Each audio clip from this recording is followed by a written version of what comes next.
जब आप इंटरव्यू देने के लिए जाते हो तो आपसे कुछ बेसिक क्वेश्चन पूछे जाते हैं, जैसे कि tell me about yourself या फैमिली बैकग्राउंड।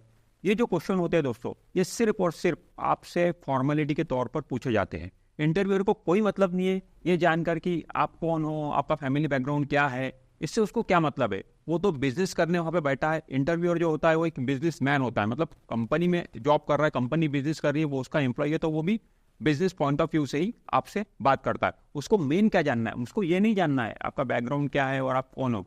उसको क्या जानना है, अगर मैं इस बंदे को 100 रुपये दूँ तो क्या यह मुझे 100 के 500 बना कर देगा क्या। 100 रुपये अगर सैलरी दूँ तो 500 रुपये ये मुझे कमा कर देगा क्या। अगर उसे लगता है यस ये कमा कर देगा तो वो आपको हायर कर लेगा, बस उसको उस चीज़ से मतलब है।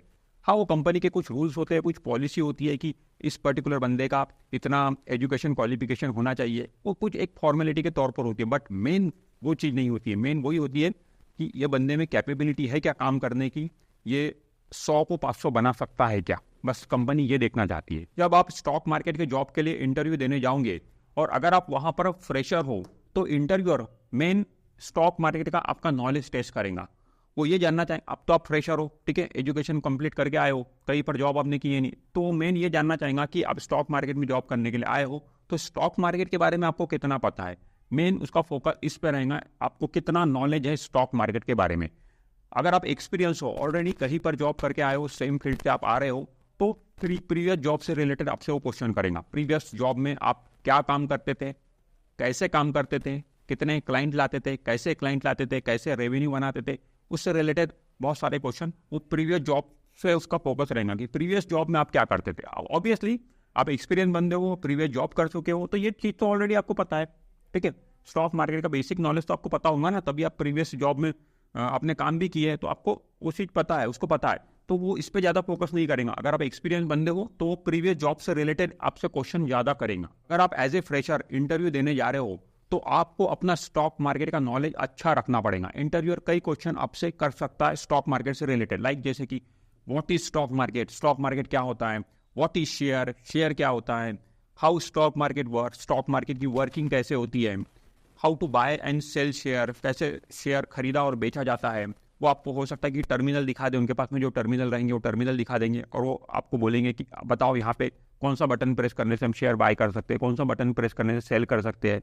अगर आप इक्विटी डीलर वगैरह का जॉब के लिए गए हो तो ठीक है। उसके बाद में वो पूछ सकता है कि आईपीओ क्या होता है, कंपनी कैसे स्टॉक मार्केट में लिस्ट होती है, इक्विटी मार्केट क्या होता है, future and option FNO, future and option market क्या होता है, सेंसेस क्या होता है, निफ्टी क्या होता है। ऐसे कई जो बेसिक क्वेश्चन है वो आपसे वो पूछ सकता है आपका स्टॉक मार्केट का नॉलेज टेस्ट करने के लिए। तो एज ए फ्रेशर आप कोशिश ये करो कि ज़्यादा से ज़्यादा स्टॉक मार्केट का नॉलेज लेने की कोशिश करो। स्टॉक मार्केट का नॉलेज बढ़ाने के लिए आप 3 काम कर सकते हो। पहला तो आप ये करिए कि यूट्यूब पर सर्च करिए और पता करिए अलग अलग चीज़ें स्टॉक मार्केट के बारे में। जो मन में आपके क्वेश्चन आ रहे हैं, स्टॉक मार्केट क्या होता है, कैसे काम करता है, ये हर क्वेश्चन को आप यूट्यूब पर सर्च करिए और आप पता करने की कोशिश करिए। बहुत यहाँ से आपको बहुत सारी चीज़ें क्लियर होंगी, बहुत सारी चीज़ें पता चलेंगी। उसके बाद में दूसरा काम आप क्या करिए, business news channel, regular basis पे बिजनेस न्यूज़ चैनल आप देखिए और ये मार्केट आवर्स में आप देखिए। सुबह 9:15 से शाम को 3:30 तक मार्केट चालू रहता है, उस दौरान आप देखिए। उस दौरान सिर्फ और सिर्फ स्टॉक मार्केट की ही बातें होती है बिजनेस न्यूज़ चैनल पे।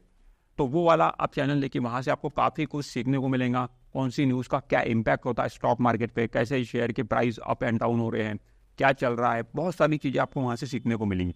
और तीसरा, प्रैक्टिकल लेवल पर सीखने के लिए आप क्या करिए, अपना डीमैट अकाउंट ओपन करिए।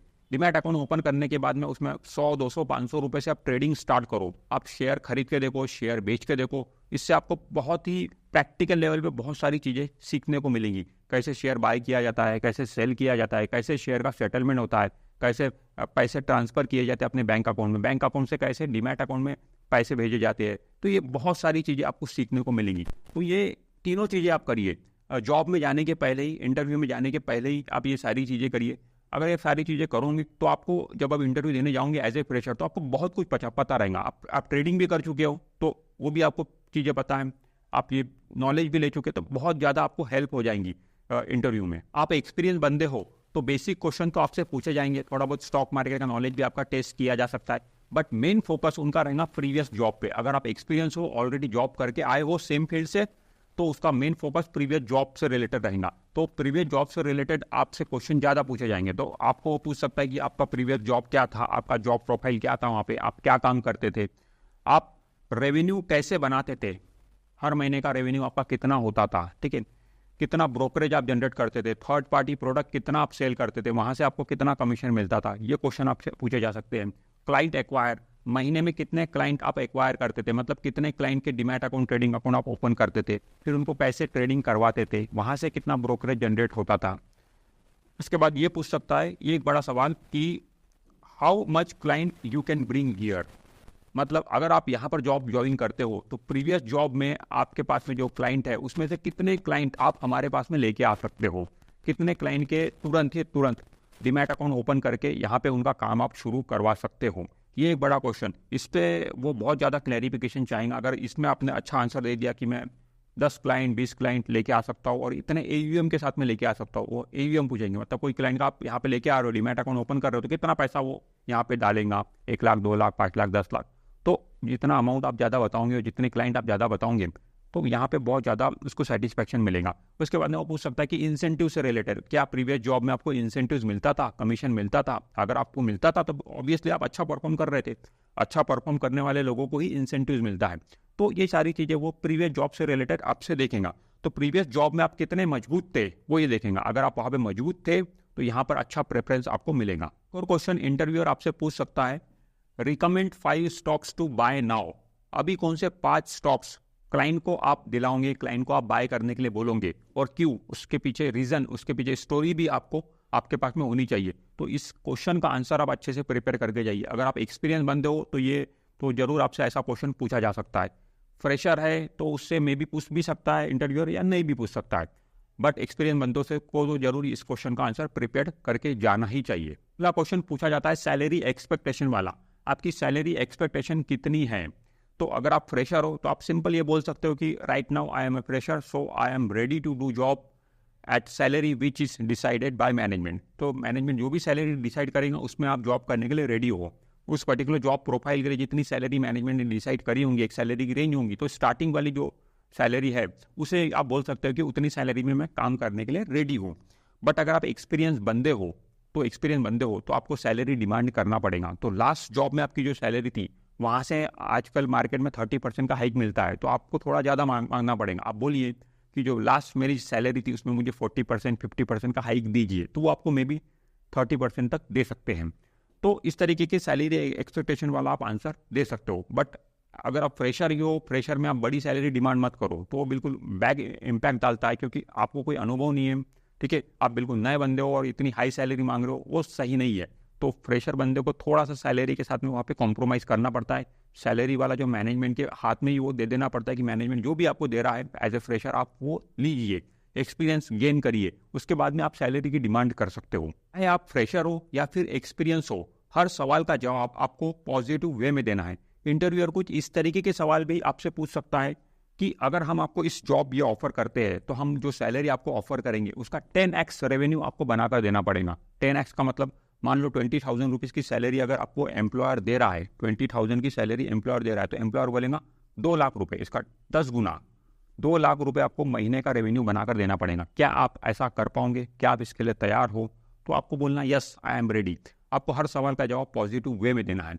फिर वो पूछ सकता है कि ट्रैवलिंग, आपको जॉब से रिलेटेड बाहर में ट्रैवल करना पड़ेगा, 2-2 दिन 4-4 दिन 5-5 दिन आपको बाहर रहना पड़ेगा, क्या आप कर पाओगे? यस आपको बोलना है। नाइट वर्क, वो बोलेगा कि आपको कभी कभी रात में भी रुकना पड़ेगा, रात भर काम करना पड़ेगा, क्या आप इसके लिए तैयार हो? तो यस, आपको हर सवाल का जवाब पॉजिटिव वे में देना है। अगर आपको जॉब लेना है तो पॉजिटिव वे में ही इन सवालों का जवाब देना है। कई बार क्या करता है कि इंटरव्यूअर आपका कॉन्फिडेंस लेवल चेक करने के लिए इस तरीके के सवाल पूछ लेता है, आप में कैपेबिलिटी कितनी है उसको चेक करने के लिए इस तरीके के सवाल पूछ लेता है। उसको नहीं देना है, और नाइट वर्क वहाँ पे होता ही नहीं उस पर्टिकुलर कंपनी में, ट्रैवलिंग जैसी चीज़ होती नहीं उस पर्टिकुलर कंपनी में, 10x वगैरह रेवेन्यू आपको करना ही नहीं पड़ेगा, मान लो 4x या 5x ही करना पड़ेगा। बट इस तरीके के सवाल पूछ के वो आपका मजबूती चेक करना चाहता है कि आप कितने मजबूत हो, कितने स्ट्रांग हो, तो उससे पता चलता है कि कैंडिडेट कितना पॉजिटिव है और क्या कुछ कर सकता है। तो कॉन्फिडेंस लेवल चेक करने के लिए भी क्वेश्चन इस तरीके के पूछे जाते हैं। तो आपको हर सवाल का जवाब पॉजिटिव वे में ही देना है। कई बार बंदे इंग्लिश बोलने के चक्कर में अपनी बात को ठीक से इंटरव्यूअर के सामने नहीं रख पाते, अपनी बात को ठीक से एक्सप्लेन नहीं कर पाते, क्योंकि इंग्लिश में उनकी पकड़ कमज़ोर होती है। तो आपको टेंशन लेने की ज़रूरत नहीं है। स्टॉक मार्केट के जो एंट्री लेवल के जॉब है, जैसे कि इक्विटी डीलर का जॉब या फिर आरएम का जॉब या फिर सेल्स एग्जीक्यूटिव का जॉब, वहाँ पे इंग्लिश की ज़रूरत होती ही नहीं है। उस पर्टिकुलर जॉब में हिंदी में ही काम चल जाता है और मोस्टली केसेस में तो जो इंटरव्यूअर होता है वो हिंदी में ही क्वेश्चन पूछता है एंट्री लेवल के जॉब के लिए। तो आपको बिल्कुल टेंशन लेने की ज़रूरत नहीं है। आप बिल्कुल हिंदी में बोल सकते हो, अपने आंसर दे सकते हो, अपनी बात को ठीक से एक्सप्लेन कर सकते हो। वो ज़्यादा ज़रूरी है कि आप क्या बोलना चाहते हो। अपनी बात अगर आप हिंदी में अच्छे से एक्सप्लेन कर सकते हो तो हिंदी में बोलिए, वो बहुत ज़रूरी है। इंग्लिश बोलने के चक्कर में आप ठीक से बोल नहीं पा रहे, ठीक से एक्सप्लेन नहीं कर पा रहे, तो उसको वो मैटर नहीं, वो वहाँ पे आपको प्रॉब्लम कर सकता है। तो बेस्ट है आप हिंदी में दे सकते हो। एंट्री लेवल के जॉब के लिए कोई दिक्कत नहीं होती। हाँ, जो हाई लेवल के जॉब है स्टॉक मार्केट की, जैसे कि रिसर्च एनालिस्ट का हो गया या फिर फंड मैनेजर का हो गया या फिर इन्वेस्टमेंट बैंकर का हो गया, तो इसके लिए तो थोड़ी बहुत इंग्लिश आपको आनी चाहिए, बेसिक इंग्लिश तो आनी ही चाहिए। बट एंट्री लेवल में जॉब है उसके लिए आपको घबराने की जरूरत नहीं है। बिल्कुल हिंदी में आप अपनी बात रख सकते हो। इंटरव्यू में अगर आपको किसी सवाल का जवाब नहीं आता है तो आप सिंपल बोल सकते हो, right now I don't remember it but I will try to know this. इस तरीके की चीज़ आप बोल सकते हो।